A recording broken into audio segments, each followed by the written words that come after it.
Hello everybody and welcome back. It's time to continue the playthrough of All Quiet in the Trenches, and we have just come back from home leave. Now we did see this story last time when we got to the end of the previous episode. Let's go through it again. A month had passed since we had left the front for our home leave. In the past few weeks, I had been eyed like a fairground attraction back home. Everyone in the village had wanted to shake my hand. People kept calling me comrade, as if all of them had been at the front with me. As much as I had longed for home, everything had seemed so wrong to me. How was it that barely a year ago I had fitted so effortlessly into this life? The quiet landscape with the small, steadily gushing stream, the little cottages and the regular, chatty bustle in the streets on sunny days. It had been so natural for me to be part of all the small concerns and joys of this everyday life. And how suddenly everything became so dreadfully real with all the questions people were asking. Everyone wanted to hear as many stories from the front as possible. The more gruesome, the better. They wanted to hear about heroic deeds and how brave we were and whether we would make it to Paris soon, and why this ghastly positional warfare had been going on for so long. My answers sounded hollow to my own ears. Anything I said would have made the time in the field more of an irrefutable truth and torn bloody holes into this cozy home atmosphere. So I remained silent and a stranger. What would it be like once the war was over? I was almost glad to return to the front, my men and the daily routine that had become so strangely familiar to me. Even from a distance, I recognized my men by the way they walked when they boarded the train. And yet, the home leave had confronted me with so many things that I had previously pushed aside. And suddenly it all seemed terribly pointless. Back at our camp, I tried in vain to shake off the impressions from home in order to somehow move on. And so we are back. Like I said, we came back last time. Most of our conditions were healed and cured. Fleckner managed to develop a skin rash because none of them have been cured of lice, basically. What's up, my friend? I often thought of you and my comrades here when I was on home leave. Amazing how quickly you get used to everything here. I just quickly say hello to the others. I was genuinely hoping that that would maybe drop some of these, you know. He was thinking about us here. They can all be treated for lice. Literally, like every single one of them. There you go. So we lost a whole bunch of medical conditions. Acne is now well... Acman is now well rested. Like I said, Fleckner developed a skin rash. Ackerman. Get his name right eventually. All of the temporary feelings have disappeared. Pedersen is well rested. All of Smithbauer's conditions have dropped off, and he is now in good physical condition.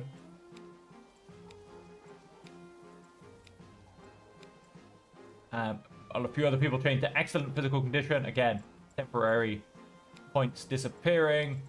Good mood added. Hospital became partially occupied in my absence, and we only have 2 weeks worth of double ration. The officers are dissatisfied with me. Next shipment, a few more weeks. All right. You have a lovely day. I am not going to annoy my soldiers by giving them bread, and more bread. We are, however, going to go to standard rations. That gives us 4 turns. Let's speak to Von Cuddly Bear. Well, Herr Unteroffizier, how nice of you to join us again. While you were resting, we didn't take a break. I expect your full attention to your duties. Field laundry can't keep up with the demand. Is that all you've got for me? Talk about a win. That is everything. Now... You're not really my fan, are you? Ask for help? Probably not. Oh, nice. He is going to help us. Absolute result. Right, now let's go for some lice treatment. We're going to be able to hopefully get 3 people treated. So we'll go for Lot, Mitbauer, and I'm actually going to hit into Fleckner because he's got a skin rash. I think I've got... oh, no, wait. Pedersen... Alright, it says get him treated for lice, but he doesn't have lice. That's interesting. Ackerman does have lice. And male has not come back with lice either. So, whoops. We're going to get 3 people treated for lice. Does anybody like him? No. People like lots though, right? Yeah, Ackerman. Okay, Ackerman, you treat him, and Pedersen, you treat Fleckner. Now, hopefully that gets rid of all the lice. Or, well, 3 out of 4. 3 out of 4 would not be a bad first turn back. The fact that they didn't all lose lice during home leave is a little bit disappointing. Let's go next turn and see what happens. When I asked him how his home leave had been, Mail just shook his head. Before the war, we were heading in a good direction. I wanted to try and bring some new ideas to the table. But when I look at the state of things now, we'll be lucky if the brewery still exists by the end of the war. Built something new, there isn't there an even higher demand for beer in times of war? Work isn't everything.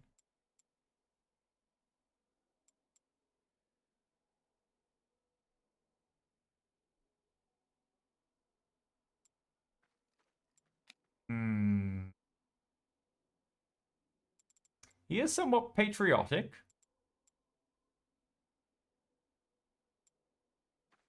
We and our families are healthy. Try, you can build something new. You can build something new, I attempted to reassure him. Even if your brewery doesn't make it, that doesn't mean everything is lost. And it might even open up opportunities for something new. Mayo laughed uncertainly.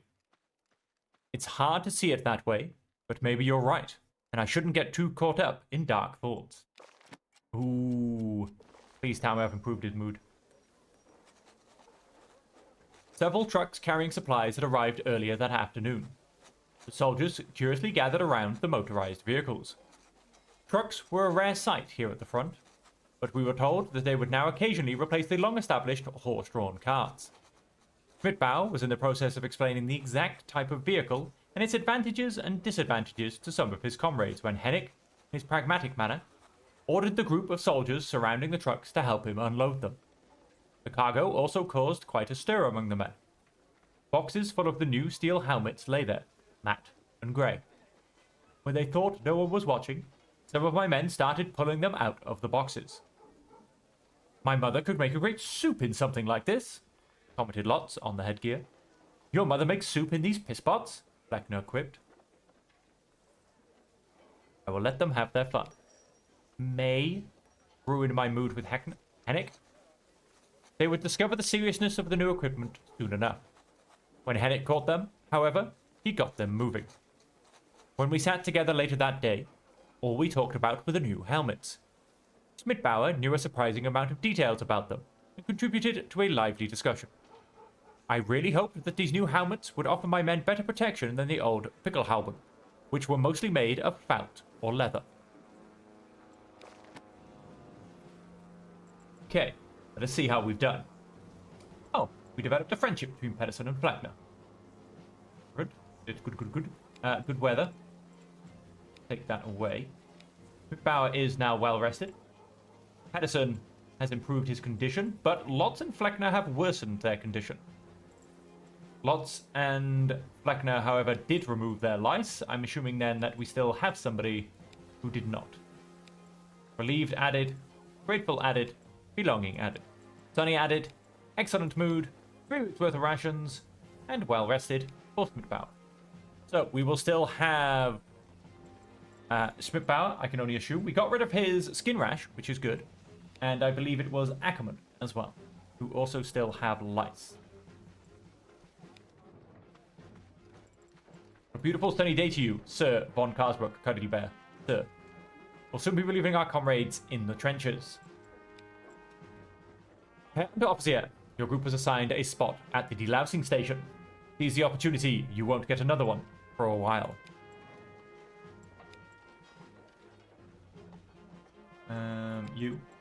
You. Everybody.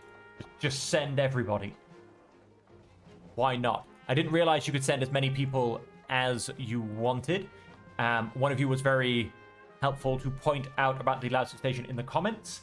I thought it was just one soldier. I didn't realize it was quite this good. And let's say I'll definitely keep that in mind going forward. If you've any chance moved to a couple of days. A few more weeks. Okay, well that should hopefully delouse everybody to a very high standard. Clean them all up very nicely. Somewhere from the back rows of the troop next to us, a loud cry of pain echoed towards us. Then Pedersen came strolling along, looking as innocent as a lamb, with Lotz next to him, who seemed very agitated and was gesticulating wildly at Pedersen. Are you okay? I asked, concerned. Everything's fine, Pedersen replied curtly and trudged past me. Someone over there hurt himself while working, Lotz explained. He had a splintered piece of wood stuck in his arm, and Pedersen just pulled it out without warning or caution.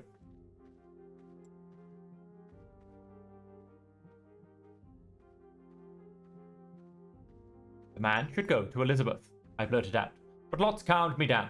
Of course. His comrades have already taken him there. Hopefully he won't get gangrene, I nodded. Pedersen's roughness made him a tough guy. That could also cause problems. Lotz might have been right about that. On the other hand, Pedersen's lack of squeamishness and his decisive action may one day save the life of one of his comrades. I guess it was a double-edged sword. Oh, more? Everyone was going about his work when Schmidbauer, of all people, who was usually so eager, neglected his task and came to me. Herr Unteroffizier, he said stiffly, you would not happen to know, I mean, at my age, with my upbringing, my position, I wonder, would there in theory not have been the possibility to make me an Unteroffizier?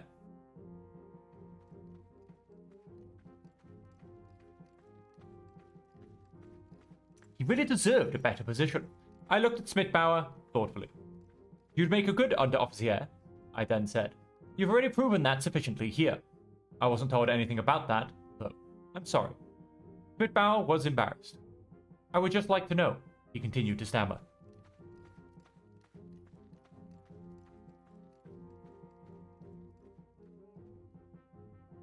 I downplayed how the army decided such things.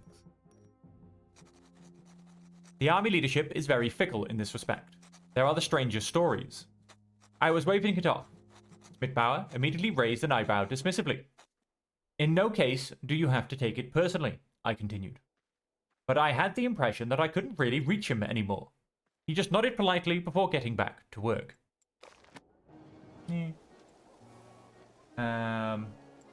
Fleckner is somewhat jaded. Mail is now very jaded. Schmidbauer has lost some of his grief over time. Lice has been removed from Ackerman and Schmidbauer. We are completely lice-free. Louse-free? Not quite sure which one. Relieved added, excellent physical condition, and as I said, very jaded. Somebody would like to talk to me. Supply is running low. You are correct. And I have a solution, but there's a catch. I know a little about traps and tracking, and I also know how to butcher game. Poaching isn't allowed, but if we're clever about it, no one will notice. And the men would certainly appreciate some fresh meat. He is now a poacher.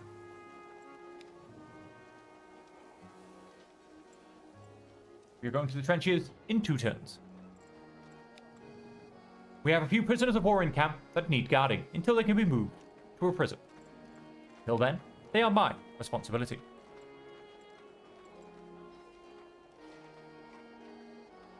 Gunshot remains an option, but it reveals his position and attracts attention.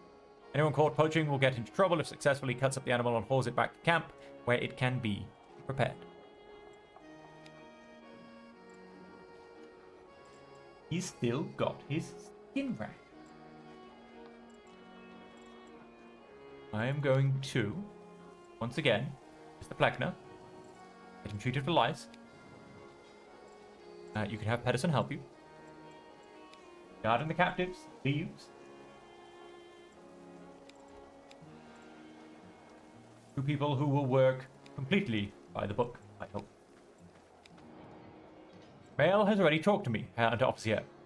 I just wanted to tell you that it doesn't matter to me how you come by some food. On the contrary, if he brings me fresh game, all the better. I could prepare a feast for your soldiers. Well then, we shall send him poaching. Hopefully, if I delouse him again, I can get rid of the skin rash. And I can constantly treat people for lice. Be nice then if the lice thing had a less static indicator. It wasn't so much a turn on, turn off. It was maybe, you know, levels, including maybe levels. It can go the other way and be levels of cleanliness, maybe, giving you less chance and less likelihood of getting lice. That could be nice. I wonder if I should put lots here, and then for you, help comrades. Have you help your comrades? Give it a go. That's it, next turn.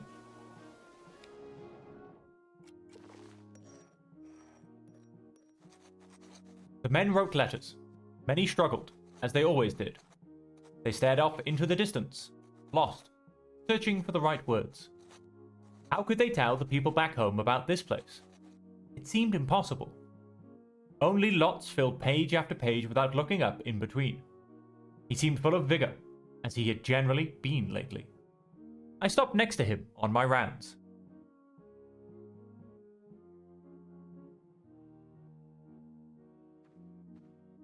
I briefly read along. One glance over his shoulder told me that he was writing to his wife, musing about the future they would have together after the war. Next to him, several more letters were already piled up. I saw no harm in letting him stay lost in thought. After all, there was no better way to spend downtime here, especially as they seemed to be positive thoughts. I continued my rounds quietly. Even from a distance, I could see the commotion around the food counter. When normally all the soldiers would line up in orderly rows to collect their rations, there was now pure chaos. I got closer to take a better look and saw that my men were also part of the angry crowd surrounding Zelensky.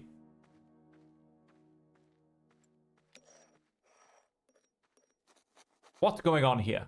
I asked the group. Ackerman turned around to face me. Zelensky won't give us proper bread. Says we're only getting Komisbrot today, out of a tin. It's outrageous. Zelensky shot me an apologetic look. I would love to serve fresh bread, but the deliveries are still delayed and we're running low on flour. It was clear to see that he was just as unhappy with the situation as the soldiers. Tin bread is better than starving. I know it's frustrating, but Zelensky isn't to blame for the supply situation, and arguing with him now won't change anything. Some hung their heads contritely, while others continued to glare grimly at Zelensky. But everyone seemed to understand that they had to make do with what they had, and Zelensky gave me a grateful look before returning to his work.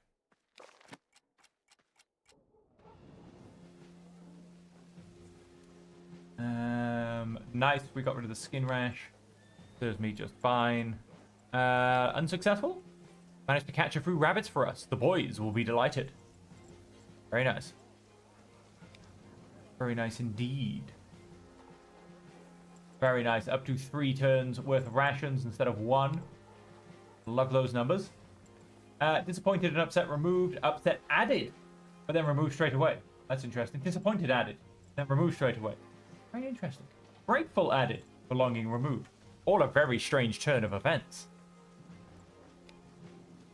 Under officer, the latrine is filled to the brim. Well, and somebody's going to be cleaning it, aren't they? And that's all from my soldiers, I believe. Resupply came in. Very nice. 7 turns. Under officer, your unit is tasked with guard duty.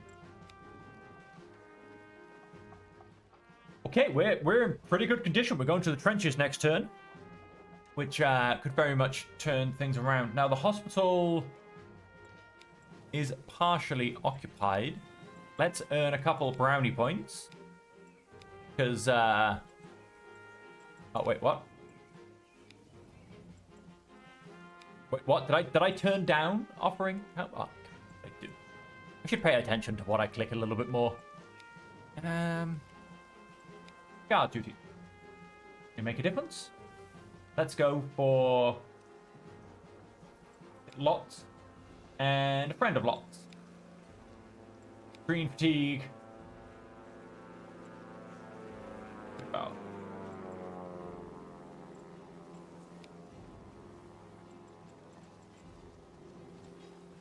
Recommend fail Lots.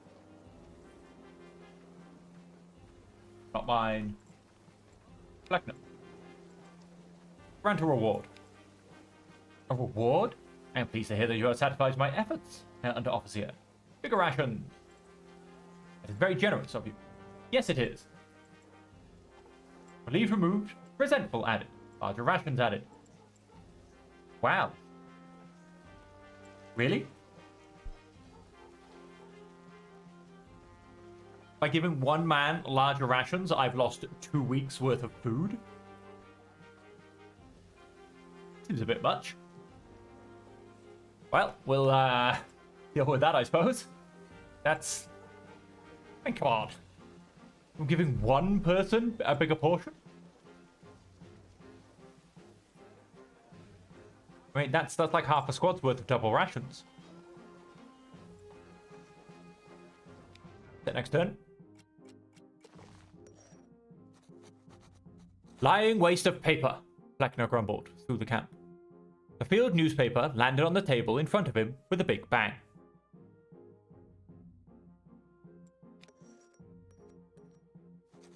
I went up to him and asked if there was a problem. My question seemed to momentarily throw him off course. While he was gathering his thoughts, I caught a glimpse of the front page, which read, "Victory within reach," written in bold letters. With a trembling voice full of pent-up anger and bitterness, he added, "It just makes me so angry. What the newspapers are writing has absolutely nothing to do with what is really happening here. All the sacrifices we make here and all the daily deprivations are apparently not worth mentioning. Instead, the people are spurned on with lies and promised an imminent victory. It's just ridiculous."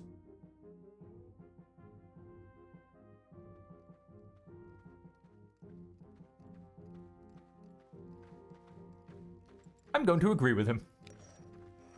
I'm going to try and sweet talk Fleckner at every opportunity, because he is very sick and tired of what Mail is currently the same, because he lost his very good friend, Cumberbunt, who then went home as a zombie.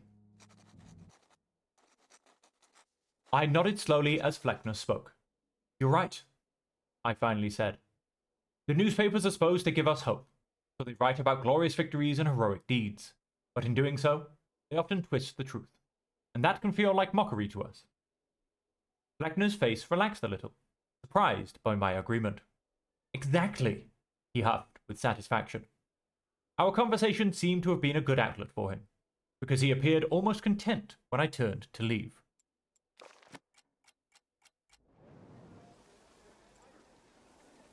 Larger rations removed. Ackerman dropped down physical condition. Disappointed removed. Determined added. Nauseated added. But he's still sick and tired of this war. Shame. Shame. But nobody has any skin rashes, which is a potential indication of lice. Nobody has lice, which is a potential indication of lice. So we're all looking pretty good, really. We're all looking pretty good. The wound is healing well, Herr Officer. I think I'm fit for duty. What wound? You are no longer wounded.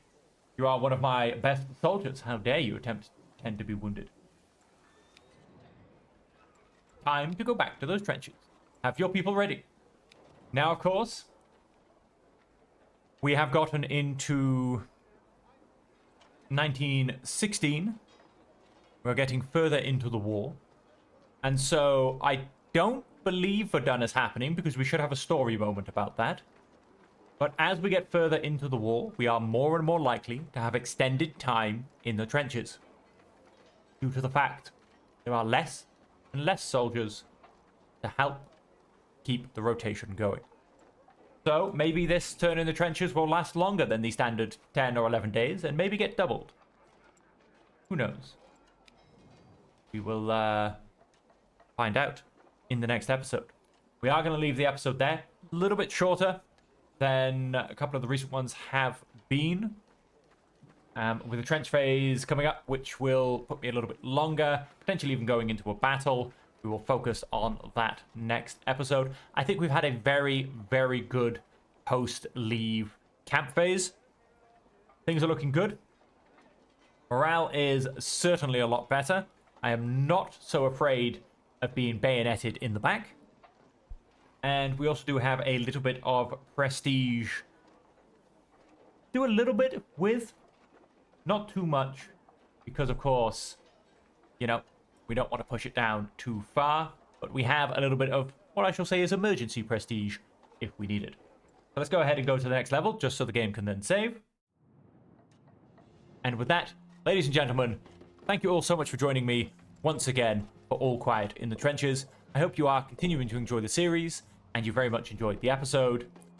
And we will be back tomorrow with the follow-up trench phase, maybe even a battle. Who knows what the French are going to get up to. That man is wandering around without a helmet. He's a very, very brave soldier, much braver than I would be. And so, until next time, as per always, that just leaves me to say that I hope you will all stay safe, happy, and healthy.